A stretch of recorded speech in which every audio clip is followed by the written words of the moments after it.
What you are about to see is a demonstration of a NewFlow structural liner repair.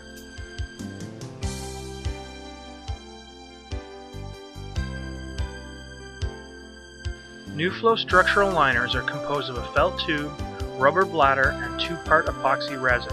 Here we see the resin being measured and combined.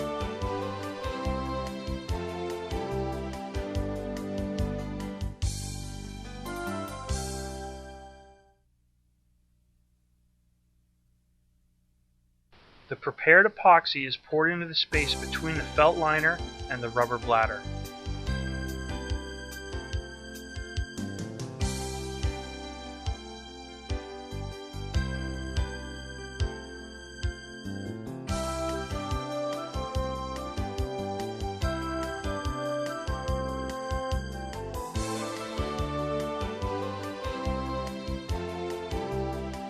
Heavy rollers are used to fully impregnate the felt liner with epoxy.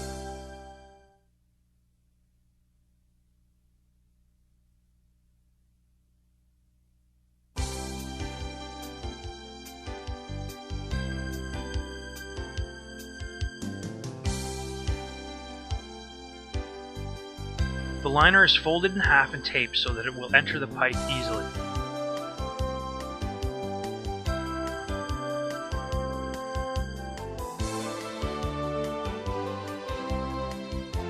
The liner is then pushed into place inside the pipe or pulled into place using a cable and winch. A clear pipe has been used for demonstration purposes.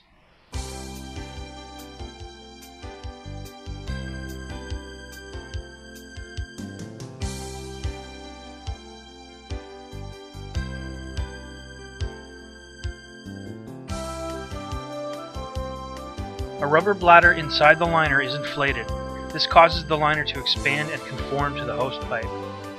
After curing, the liner becomes a solid pipe within a pipe, spanning gaps and preventing future root intrusion.